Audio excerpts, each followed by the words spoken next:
大大刁民，竟敢袭击官吏！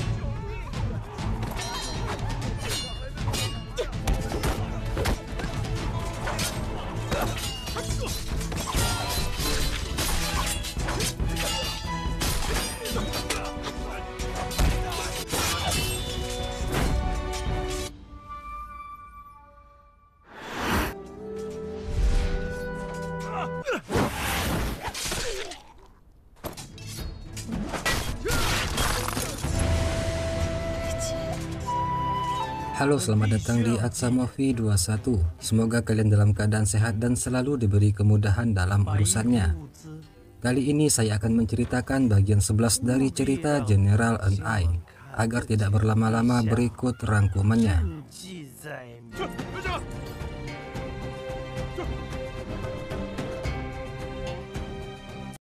Di kerajaan Bailan, Hesia berencana untuk kembali melanjutkan agresi militernya. Kali ini sasarannya adalah kota Yinnan yang masih wilayah kekuasaan kerajaan Jin. Guiyan mengajukan diri memimpin pasukan awan untuk menyerang. Jumlah pasukan awan 2 kali lipat lebih banyak dari pasukan musuh, sehingga dia yakin akan memenangkan pertempuran dan menguasai kota Yinnan. Namun Guiyan teringat peringatan ayahnya sebelumnya, di mana mereka harus berhati-hati terhadap Hesia yang memiliki dendam terhadap keluarga Gui. Oleh sebab itu, Guiyan mengajukan permintaan apabila nanti dia dalam kesulitan, Hesia dapat mengirimkan pasukan bantuan yang dipimpin oleh pamannya Gui Changning. Hesia pun setuju dengan permintaan Guiyan tersebut. Sebelum berangkat, Guiyan menemui pamannya. Dia meminta pamannya tersebut untuk berhati-hati terhadap Hesia. Ketika Gui Changning kembali ke kediamannya, seseorang memukulnya dari belakang hingga tak sadarkan diri. Lalu Gui Changning diberikan minuman yang telah dicampur obat bius.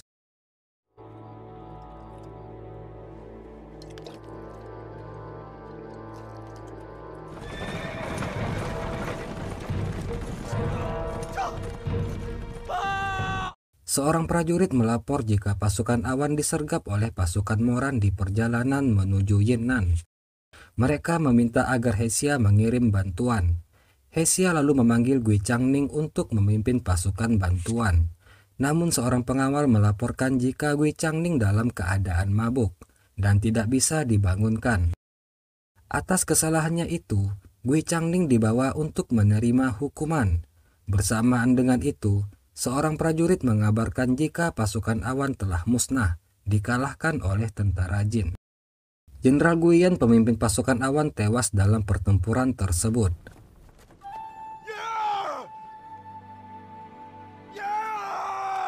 Semua itu sesuai dengan rencana Hesia. Dia lalu melimpahkan kesalahan tersebut kepada Gui Changning karena telah lalai dalam menjalankan tugas. Atas kesalahannya itu, Gui Changning pun dihukum mati.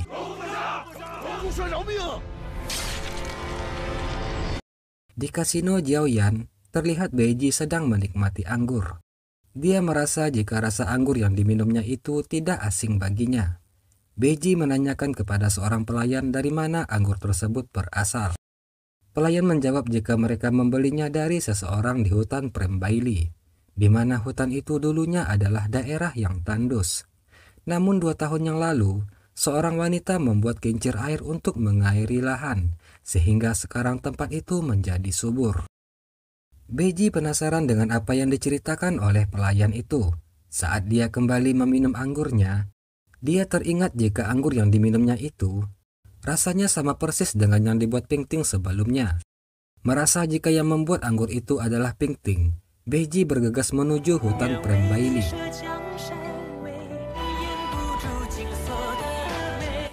Setibanya di sana, Beiji melihat Chang Xiao dan Zeking sedang bermain-main. Ketika sedang memanjat kincir, Chang Xiao terjatuh. Beruntung Beiji dengan cepat menangkapnya. Beiji belum tahu jika Chang Xiao itu adalah putranya sendiri.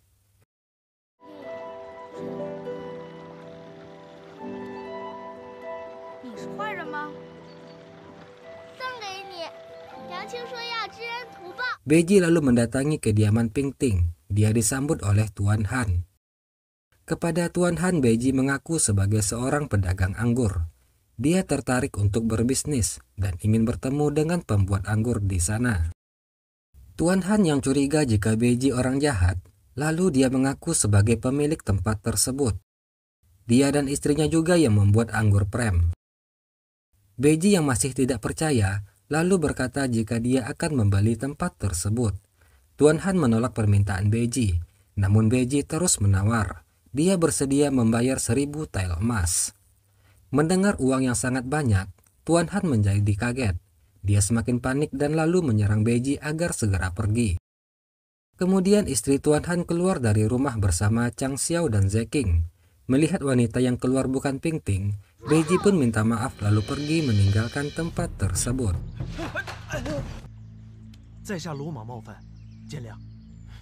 Tidak lama kemudian Ping Ting dan Yang Feng kembali. Tuan Han menceritakan jika sebelumnya ada seorang pemuda tampan dan ahli bela diri ingin bertemu dengan Ping Ting. Pemuda tersebut berperilaku aneh. Mendengar hal itu, Yang Feng mengira jika pemuda yang diceritakan Tuan Han adalah Hesia. Ping Ting merasa khawatir. Dia lalu bergegas untuk mencari Chang Xiao dan Zeking yang sedang bermain.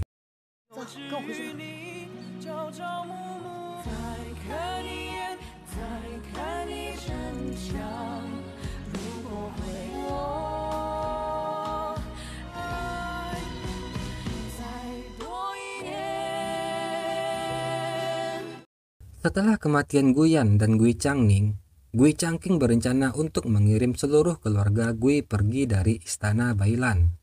Namun tiba-tiba Hesia datang dengan para prajuritnya. Dongzuo membacakan dekret kerajaan yang menyatakan jika Gui Changqing terbukti telah bekerja sama dengan pedagang dan menggelapkan uang kerajaan. Gui Changqing tahu jika dia telah dijebak, namun sekarang dia tidak bisa berbuat apa-apa. Bahkan pelayannya yang mencoba membela dibunuh oleh Hesia. Gui Changqing dan seluruh keluarganya pun ditangkap atas tuduhan kejahatan. Dongzuo menyerahkan surat rahasia dari negara Yan kepada Hesia, di mana saat ini di kerajaan Yan telah terjadi kerusuhan akibat perebutan kekuasaan. Dongzuo bertanya langkah mereka selanjutnya kepada Hesia. Apakah mereka akan menyerang Jin atau negara Yan? Hesia menganggap jika Jin dan Yan dengan mudah dapat dikuasainya. Sekarang dia terlebih dahulu akan menyerang Liang.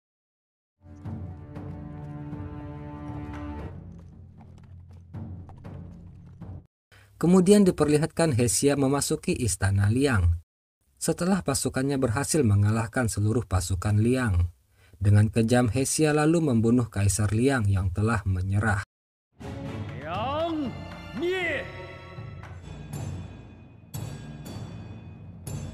Kabar tentang kerajaan Liang yang telah dikuasai Bailan diketahui oleh Beiji, di mana seluruh keluarga kerajaan telah dibunuh dengan kejam. Namun putra bungsu Kaisar berhasil melarikan diri dari istana.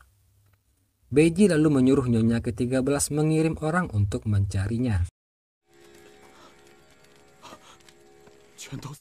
Di tempat lain, Zeyin dan Wei Ting yang dalam perjalanan melihat banyak prajurit Liang yang tewas. Mereka juga melihat para tentara Bailan memburu pasukan Liang yang berhasil kabur. Melihat mantan bawahannya dalam bahaya, Zeyin lalu membantu menghabisi tentara Bailan.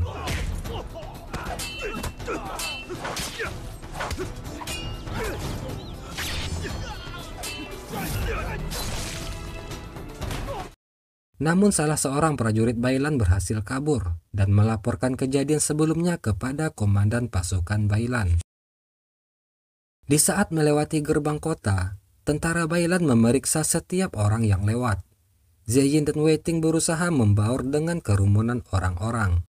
Namun prajurit Bailan yang bertarung dengan Zeyin sebelumnya mengenalinya. Komandannya pun lalu memerintahkannya untuk membawa pasukan mengikuti Zeyin. Setibanya di hutan Prem, Zeyin mengabarkan jika tempat mereka saat ini telah dikepung oleh para tentara Bailan. Oleh sebab itu mereka lalu pergi meninggalkan tempat tersebut. Namun tidak lama kemudian, para tentara Bailan telah tiba di sana.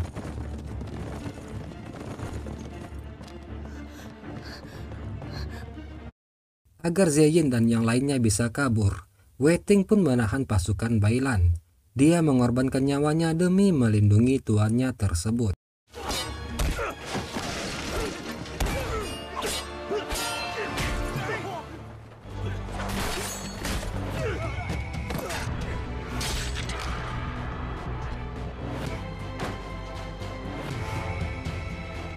Berita penyerangan tentara Bailan di hutan Prembaili pun diketahui oleh Beiji. Dia merasa ada yang aneh. Kenapa pasukan Bailan menyerang orang-orang hutan Prem yang hanyalah seorang petani? Beiji pun lalu menyuruh Nyonya ke-13 menyiapkan pasukan untuk membantu mereka. Pingting dan yang lainnya bersembunyi dari tentara Bailan di sebuah gua. Saat ini kerajaan Liang telah dihancurkan Bailan. Sebagai kepala jenderal, Zeyin tidak bisa jika hanya berdiam diri.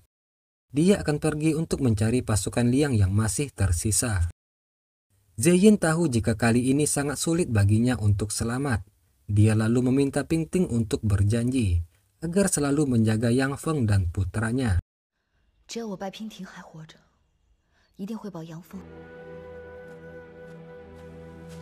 Sebenarnya Yang Feng mendengar semua percakapan Zeyin dan Pingting, namun dia sengaja pura-pura tidur. Yang Feng takut jika dia melihat Zeyin, dia tidak akan sanggup membiarkan suaminya itu pergi. Zeyin melihat mayat-mayat penduduk bergelimpangan di sebuah desa. Di sana pelayan setianya yang telah tewas digantung oleh tentara Bailan. Wei Ting telah melayani Zeyin selama bertahun-tahun, yang telah dianggapnya sebagai saudaranya sendiri.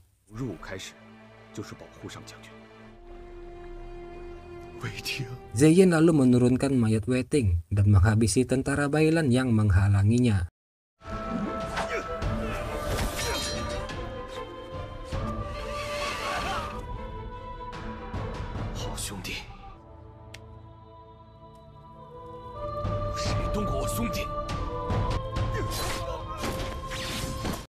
Sementara itu, Pingting yang bersembunyi di sebuah gua telah diketahui oleh tentara Bailan. Mereka melepaskan anak panah ke dalam gua untuk memaksa mereka keluar. Beruntung tidak lama kemudian, Beiji beserta orang-orangnya datang membantu.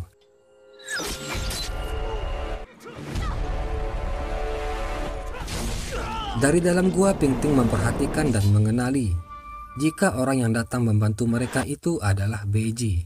Sosok yang selama ini sangat dia rindukan.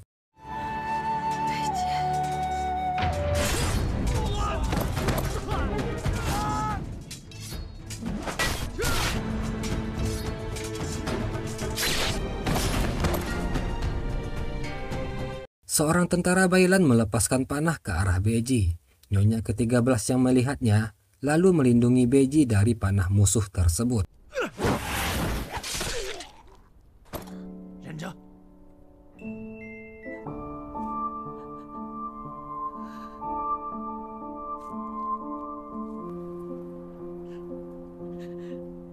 Zeyin membawa mayat Wei Ting mendatangi benteng pasukan Bailan. Dia mencari Hesia untuk membalaskan kematian pelayannya tersebut.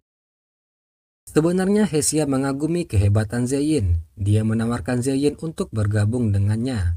Namun tentu saja Zeyin menolak. Dia menantang Hesia untuk bertarung dengannya. Pertarungan mereka berlangsung sengit, tapi pada akhirnya Zeyin dikalahkan.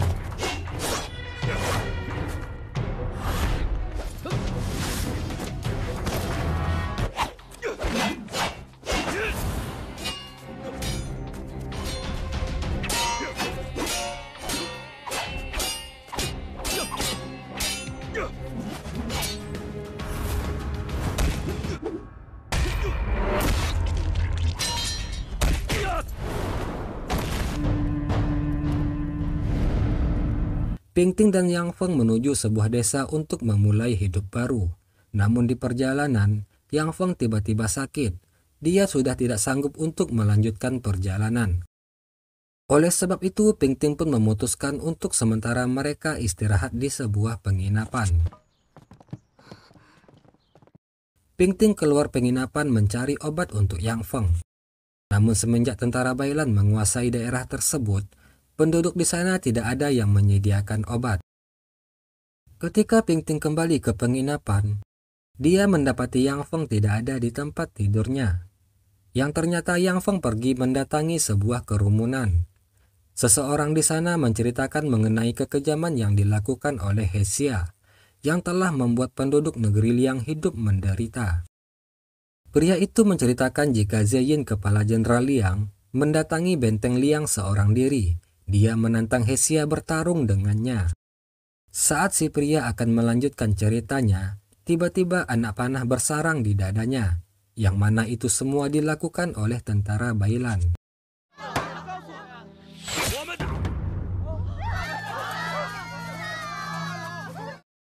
Tentara Bailan itu mengatakan jika Zeyin telah tewas di tangan Hesia.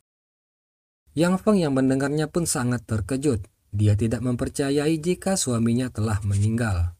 Tentara Bailan sangat kejam, tidak ada rasa kasihan meskipun kepada seorang wanita.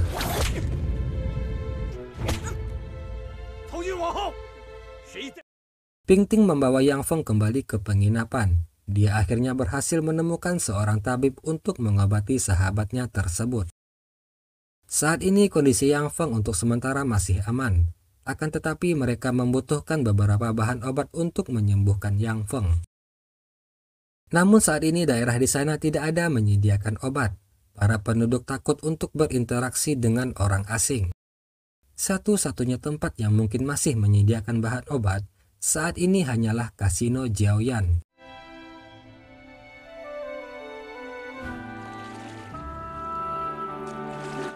Pingting tahu jika Beiji saat ini berada di Kasino Jiaoyan. Oleh sebab itu, dia menyamar berpakaian pria untuk masuk ke sana. Kepada seorang pelayan, Pingting mengatakan keinginannya untuk menemui Nyonya ke-13. Namun untuk menemui Nyonya ke-13 itu tidak mudah. Pelayan itu mengatakan Pingting setidaknya harus memiliki 100.000 tael emas. Dikarenakan tidak mempunyai uang sebanyak itu, Pingting lalu memutuskan bermain judi di sana. Dengan mengandalkan kecerdasan yang dimilikinya, dengan mudah Pingting memenangkan permainan secara terus-menerus.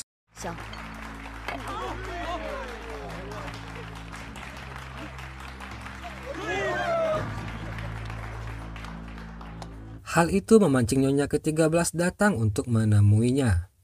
Nyonya ke-13 tahu jika Pingting menyamar sebagai laki-laki. Dia menanyakan maksud kedatangan Pingting ke kasino miliknya. Pingting menjawab jika dia datang meminta obat untuk temannya yang sedang sakit. Nyonya ke-13 tidak menuruti keinginan Pingting dengan mudah. Dia menantang Pingting untuk bertaruh, di mana jika Pingting menang, Nyonya ke-13 akan menuruti keinginannya, dan begitu pun sebaliknya. Kali ini mereka akan bermain catur dengan mata tertutup, di mana masing-masing pemain berada di ruangan yang berbeda. Selama pertandingan, mereka tidak diperbolehkan meninggalkan ruangan. Nyonya ke-13 yang tidak yakin bisa menang, melakukan hal curang. Dia meminta Beiji menggantikan dirinya bermain. Akhirnya Pingting dan Beiji pun memulai permainan catur tersebut. Dari langkah-langkah yang diambil lawannya, Pingting mencurigai jika yang menjadi lawannya adalah Beiji.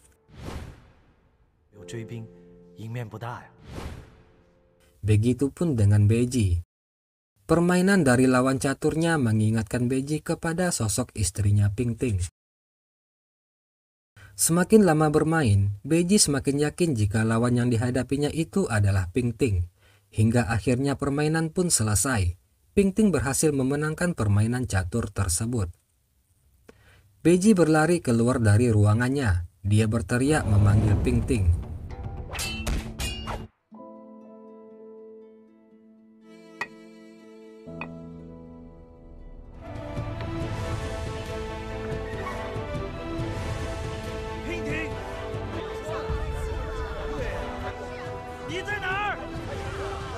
Nyonya ke-13 terkejut mendengar Beiji memanggil nama Pingting. Dia bergegas kembali ke ruangan Pingting dan membawanya ke sebuah ruang rahasia kasino. Di ruangan rahasia itu, Pingting melihat lukisan dirinya yang dibuat oleh Beiji. Hal itu membuatnya terharu, mengetahui jika Beiji masih selalu mengingatnya.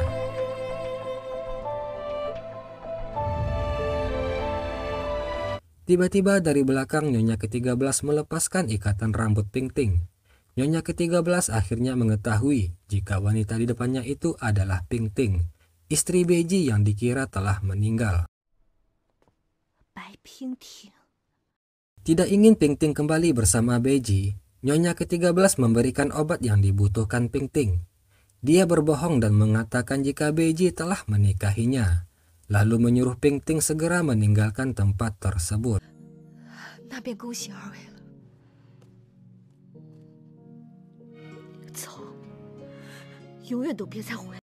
Oke, demikianlah bagian 11 dari cerita General An-ai. Mohon maaf jika terjadi kesalahan dalam penyampaian saya. Akhir kata saya ucapkan terima kasih. Assalamualaikum warahmatullahi wabarakatuh.